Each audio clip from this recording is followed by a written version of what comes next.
You value your own humanity when you take time to live in the present moment. In fact, that is the only thing that truly matters in this world. Look, you are in the right place if you're searching for a version of enlightenment, an inspiration that brings you closer to all of the unknown and cool things in your life. I am your host, Devon. Thank you for listening. This is Center of the Sun Podcast.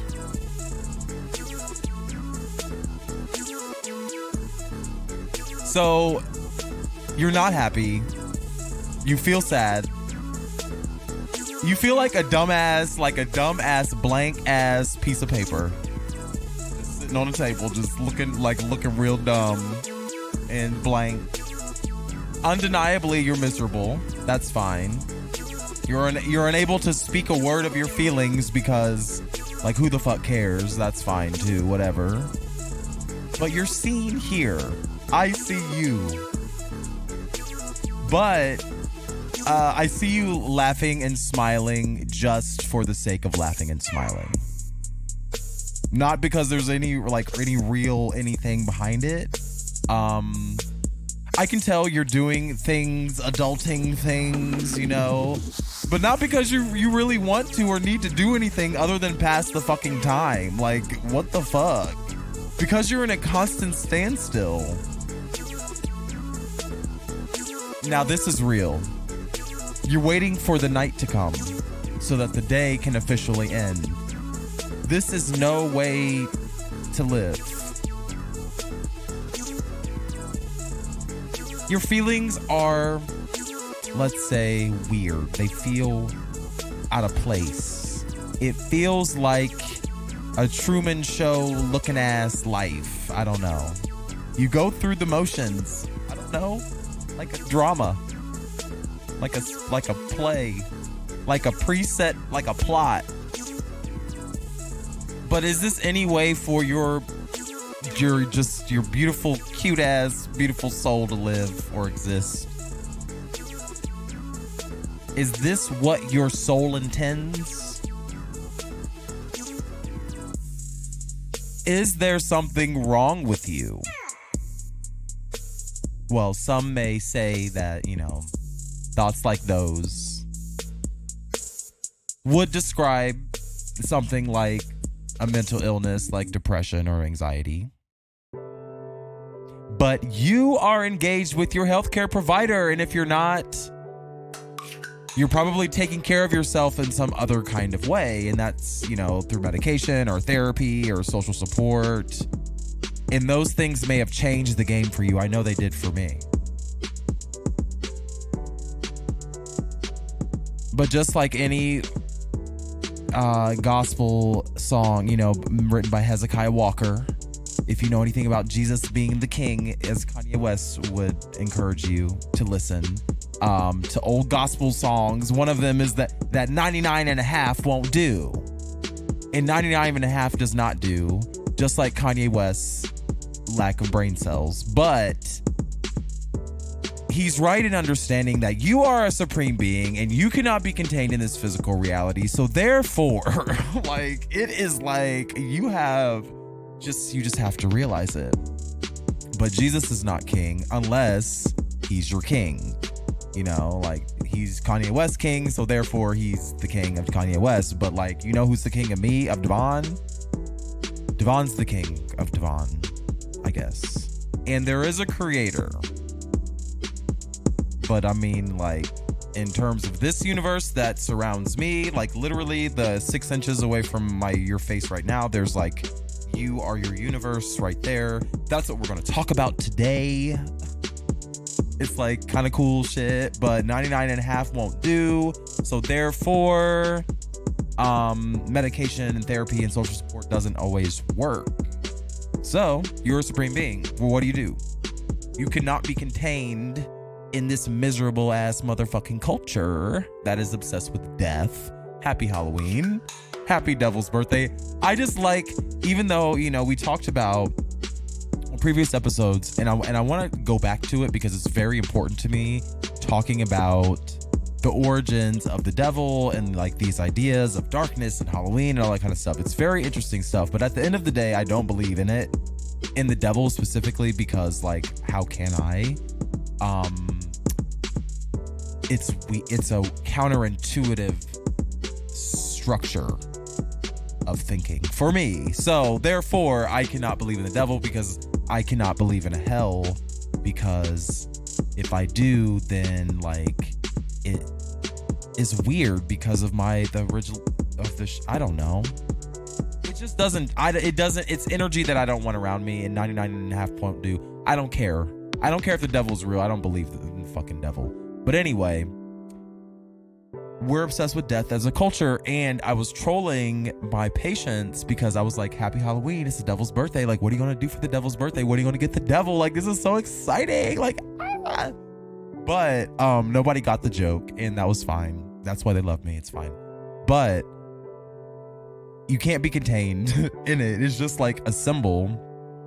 The devil is a symbol of the immature soul of the human. And it represents all of the things that we love, but we understand are detrimental to our development. So that's why they call them sins, because they are not good for you. But some people have pleasure in like creating this weird social construction of religion and then like attaching like all of these things to it, these demonic things, and then like play the ancient stories out in the reality. So I don't believe in that part, but I do believe that the symbolism of the devil is an obsession that we cannot get out of. I'm like kind of scared about it, but Evil on CBS is pretty good. I mean, like certain manifestations of it are not scary or whatever, but sometimes when it's like in your face in real life, it's like weird. So what will you build with this knowledge that you're a supreme being, and that even though you have all of this chemistry and biology and all that kind of stuff going for you, there's still a part of you that is in constant standstill, waiting for the night to come so the day that can officially end. And that is not a way to live your life. It's not cool, dude. Continue listening. Continue listening if you want your insides to match your outsides. It's that easy. You run around, your little town or your little city in your little stupid car every day, starving your soul and your body of happiness. It's true. You know it's true because you are on the path of enlightenment, and you're trying, because the buck stops here. It's over. And just going through the motions and not living is not about to be like your thing no more. Like, that's it. That's not your ministry. That's not what you're here to do. That's not what you were called. It's like, no wonder you can't keep a man or a lady, because you're starving your soul of happiness. Nobody wants a starved ass soul, I guess. Well, maybe, I don't know. Maybe somebody wants your starved ass soul. That's why it's being starved, honestly, because somebody does want it. And that's why you need to value it. Your life sucks, not because your life actually sucks. Because your soul is starved of happiness. It sucks because your life is out of your control. Your life is out of your control because your soul is starved of happiness. Nobody can have power over you if your soul is happy. Like, people like literally monks in motherfucking like Tibet or whatever the hell they be, up in the mountains in the cold with no clothes on, just happy as fuck, just meditating and fuck and shit like that. Like, your soul, it matters. And it sucks. Life does suck sometimes.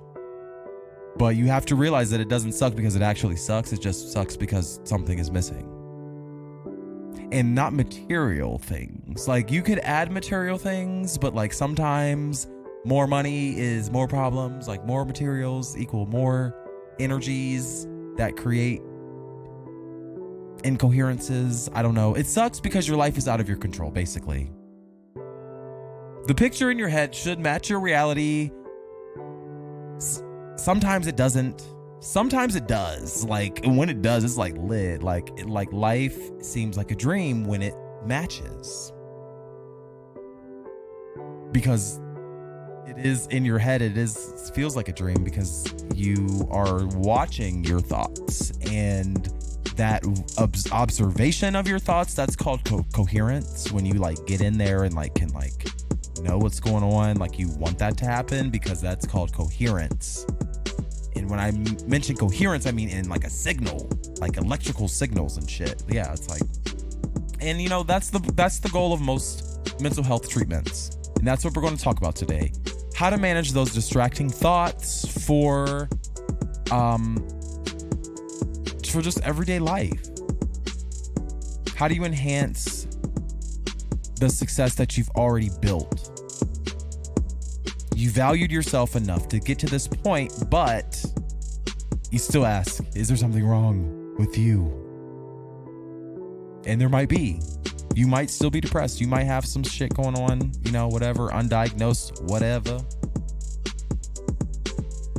For instance, like a child, because I think about mental illness in children a lot because they don't really have the control that we do.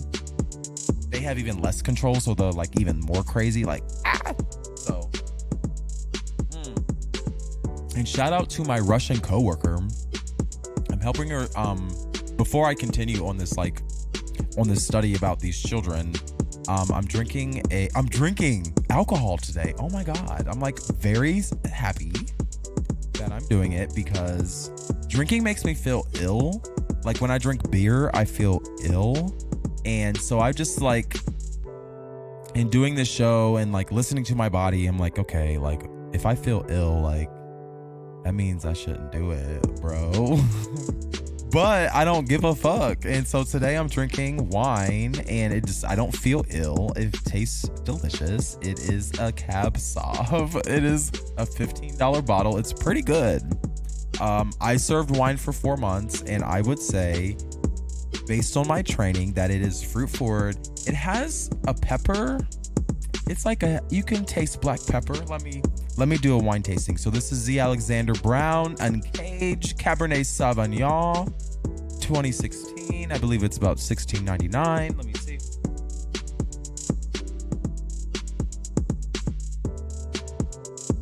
Doing a wine tasting. Hold on.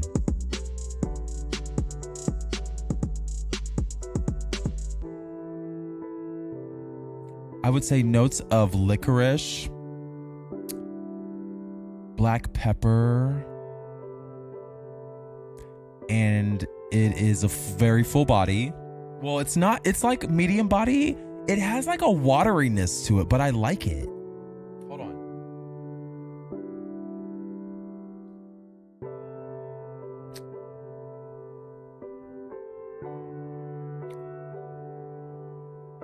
I would say like a dark berry. Has like a dark berry. It's good. It's very good. I'm like, wow. Thank you. See, this is why you should, if you drink a lot, you should take a break, because it's like, I took a break for like a few months. I don't even know when I drank last. Like maybe my birthday in August. I don't know. But last time I got wasted was Pride, so that was June. So I haven't gotten like blackout drunk for months. I think that's what did it, because I was like really drunk. But anyway, you know, you value your humanity in different ways, and you start and stop behaviors based on your life circumstances, and that's what, you know, it is what it is. And you know, before I move on to these new studies and this new data around managing distracting thoughts, I wanted to take a minute to appreciate this Uncaged wine by Z. Alexander Brown. Got it for free from my coworker, who I'm helping get a job in research. So helped her with her cover letter and her resume, and she gave me some Russian snacks that were very interesting and not good. But I ate some. I'm gonna have some more on Monday. I left it at work because I was like, somebody eat this, and everybody was like gagging, and that's fine. Russians make fine snacks, but just not for me. I don't know why they have to do it like that, but it's fine. It is what it is. Where's the high fructose corn syrup? And that's the thing. I don't care. I don't give a fuck about American diet being bad for me. That shit is good as fuck. And I don't know what the fuck they be eating in Europe and shit. because high fructose corn syrup tastes good to me and it sweetens the food like it needs to be. But anyway, we were talking about the kids. So let me just kind of stop for a second and like recap. A child does not have that much control over their life. So parents,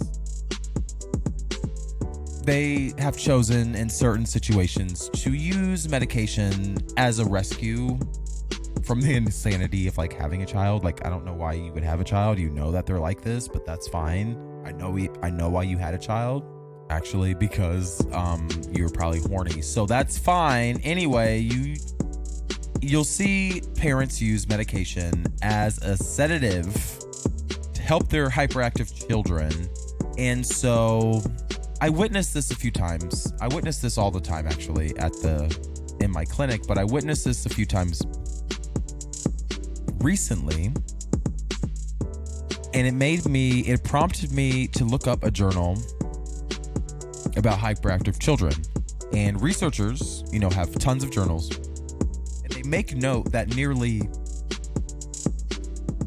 most visits to child psychiatrists and child psychologists are mainly due to the chief complaint of hyperactivity or hyperactivity attention deficit disorder.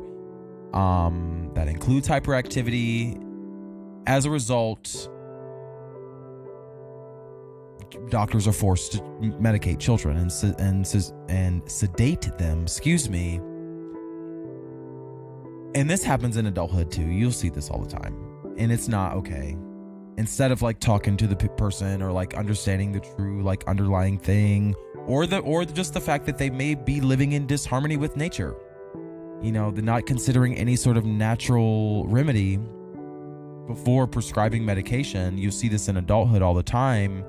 A lot of doctors jump the gun or have conflicts of interest that have not been properly disclosed prior to their practice of medicine. But there are other ways to support children, and doctors use them too.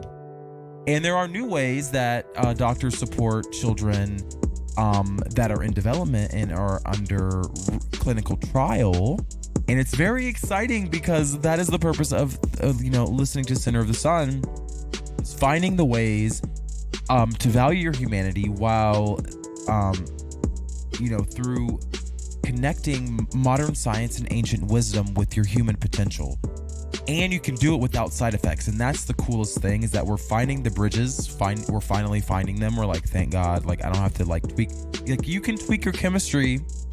You can tweak your brain chemistry, but you don't have to always tweak it all the time. And you should have more choices than less.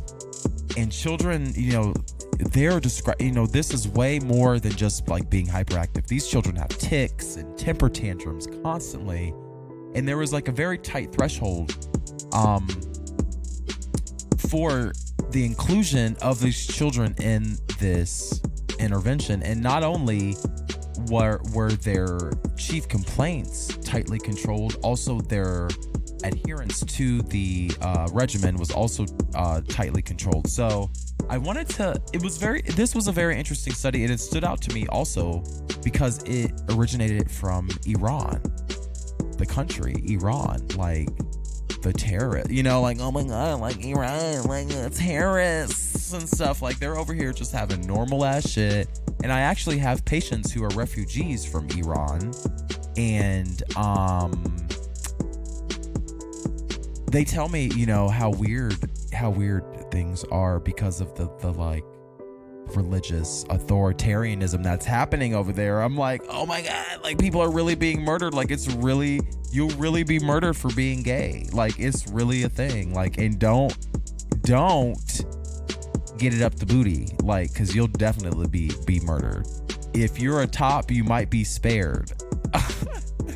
Tops are spared, bottoms, Chile, no, Iran, because no ma'am. But anyway, it's an Iranian study. I know people from Iran, and I know a doctor from Iran. He's very normal. A doctor from Iran can come over here and be a doctor from the US. Like, he came right over. Like, it was like bam bam.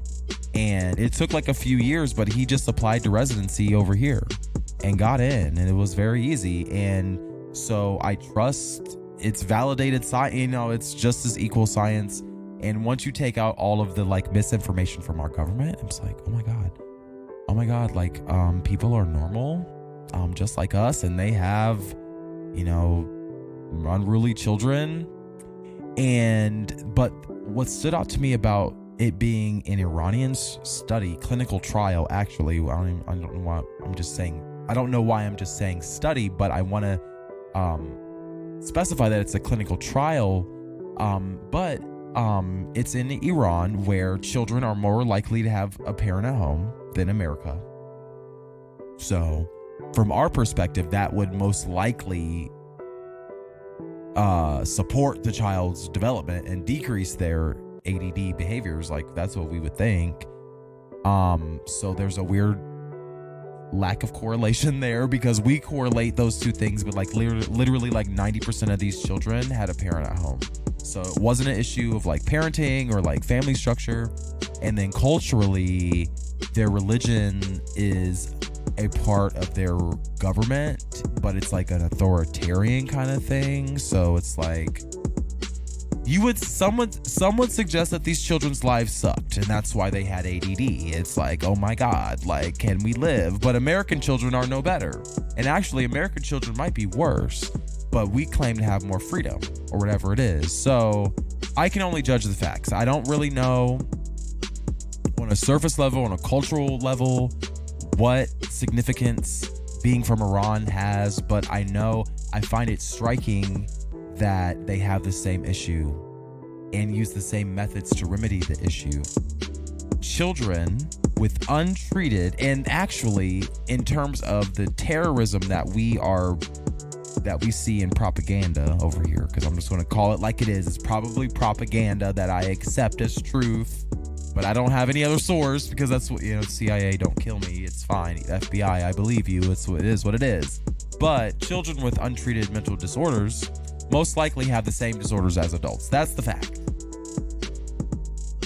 And the other fact is that they're mainly untreated because coherence is never addressed. And that's why you're listening to this podcast, because you want that coherence. You're trying to find that truth around how all of these things kind of work together for your benefit.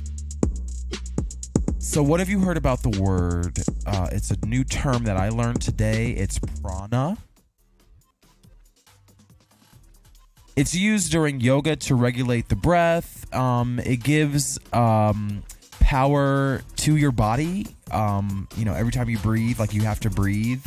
If you don't breathe, you'll slowly like die within a few minutes. And what is actually interesting about prana, and it's spelled Prana, and you can find links to all of this stuff at my blog, devon.org, DVAUGHN.org. Thank you for reading. But basically, prana is a specific form of bioelectricity that is generated during respiration. Like, you're breathing, like breathe in, breathe out style, and it moves up and down specific channels. So you know how last week we were talking about, or not last week because I'm like super behind, and by the way, I apologize for that. I'm in mourning. But anyway, last episode we talked about acupuncture and how scientists can poke to different parts, different channels of nerves. Well, prana is a specific part of your body, a specific channel of nerves in the spine, lungs, and in the nostrils. So like, it happens when you breathe. So how do you activate prana? First, you must live in the present moment. So some people choose yoga, which is a structured exercise or a structured series of exercises. And it incorporates movement and breathing and breathing techniques and meditation techniques. Yoga, the benefit of it, the best thing about it is that it does not require any money or any sort of special training or anything. But to activate the prana or to activate this bioelectricity, you must like align your body. So yoga is a good way to do it because it helps you align your spine. But to move the prana throughout your body, which is another form of bioelectricity, which we can observe on these machines that, diagnose all kinds of illnesses and stuff. We can also see the movement of this energy through our body. You move that energy with the will of your mind. So Indian people have been doing this forever. It's actually kind of crazy how long ancient wisdom has survived and been a part of people's daily lives, regardless of whether or not they care about the origins of it. But prana is an idea that came from ancient people, but now it's being used as like a biohack. Like now you can focus better and stuff. So basically people use it, doctors use it as to create coherence in the brain, and it helps you get your thoughts together.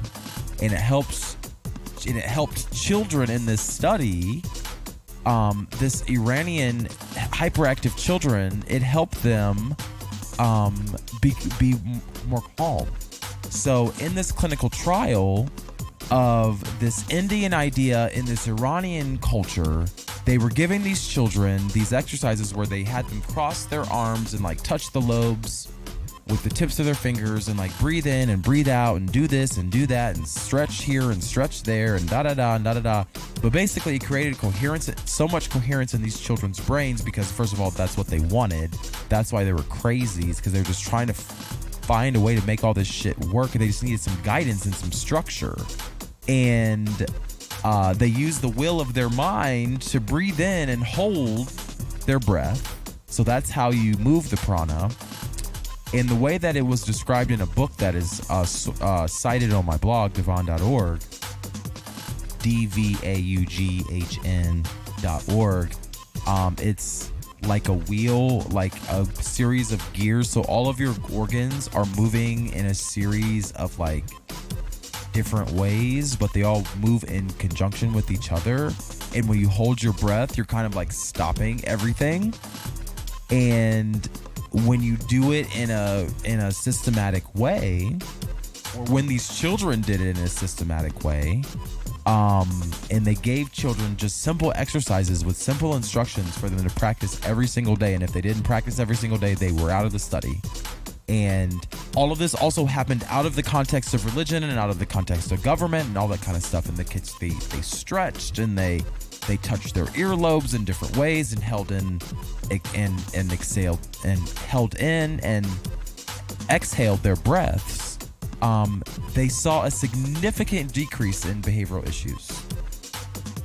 And so if science is starting to validate prana or these techniques of breathing and also calming children down without the need of like different kinds of Adderall and stuff like that, what's to say that you also use this simple and natural information, just the consciousness of it, to abolish the friction of living your daily life. I was also reading another article, and I believe it's from the International Journal of Electrical and Computer Engineering. It's crazy. Scientists all over the world, they are using bioelectricity and bioelectric signals in terms of biometrics and like your heartbeat and your pulse and all that kind of stuff to not only help our bodies, like help inform doctors improve our health and all that kind of stuff, but also helps reduce the distance between humans and computers. Like we are so close to being able to control computers with our minds. It's actually pretty cool shit, but it can be pretty scary if you're not paying attention and you don't see the iterative process, because one day we're going to wake up and we're going to be like talking to Siri like it's our mom or something. And like apparently, in this Journal of Electrical and Computer Engineering, they talk about how the military can already read your biometrics, not and like not your fingerprint or anything, but like the vibrations of your throat vocal cords. Like, they don't have to see your lips or hear your voice or anything. They can just measure perturbations of ether, you know? That's how powerful your voice is. That's how powerful you are. It moves space and time. It just is crazy. You saw it during the surge when Pokemon Go was released. We were augmenting our reality is coming. Companies like Apple and Pokemon and all these people, they want to enhance your reality to sell you more shit, but also you can enhance your own reality through internal means and through natural means, through yoga, through prana, through recognizing that when you stop and start your breath in a controlled and systematic way, it's equivalent to controlling a computer. And computers are becoming so advanced that they have the capacity to improve your driving and how you interact with your phone and listen to music. Bioelectricity will be the next input of computers. Like if you take an information technology class, you learn about inputs and outputs and screens and keyboards and mouses and printers and stuff like that. Your voice is just the start of all of this. Apple is expected to put out the next computer in 2020, but it's going to be on your face. Like Apple Watch who? Like iPhone what? Like we're doing iPhone on my face. Like iPhone, like eyeball iPhone. You should be paying attention. We'll probably talk to this thing on our face, and like it'll track our eyes and stuff like that. They already do it. They already do it with a camera at the store. Companies already have plans to advertise specifically through glasses and through watches and through different kinds of places. They don't need billboards. They don't need to listen to your conversation. They can just measure your fucking vocal cord vibrations and shit. Your humanity is being valued in all kinds of ways. Like that's the purpose. That's today's episode. I beg you, if you're searching for enlightenment, it's literally right inside of you already. Everything, all the power, all the ideas, all the inspiration, all the enlightenment, all the God, all the Jesus, all the devil, everything is inside of you already. And it's being modeled in our reality by humans because intuitively I don't quite understand, like, how did we get computers if we don't even like acknowledge the fact that we're modeling them after our own bodies? It's like we're intuitively building machines because we know the value of our own body.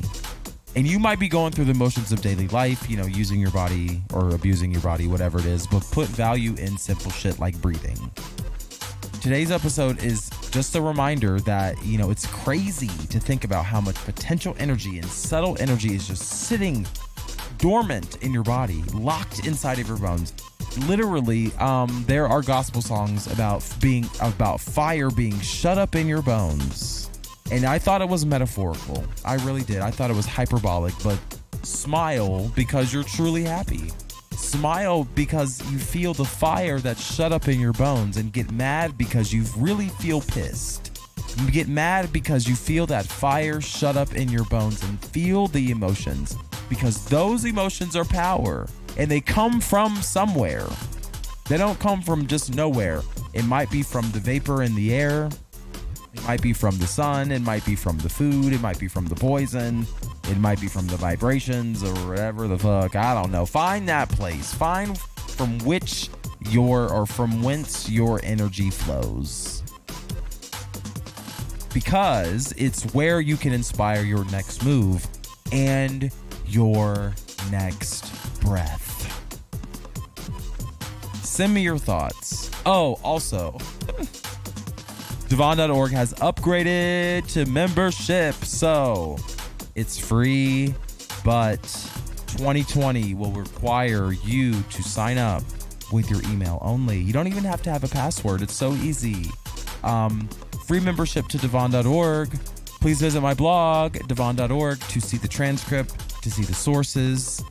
You can always hear the audio for free. You can go, you can always get that for free. CenterSun21.com for the audio, for the membership, for the for the camaraderie, for the special treatment, for the customer service, you will have to be a member of Devon.org for free in 2019. Thank you for listening. Please visit my blog, Devon.org. It's spelled DVAUGHN.org. And you can also send me your thoughts. Host at centersun21.com. And again, thank you for listening.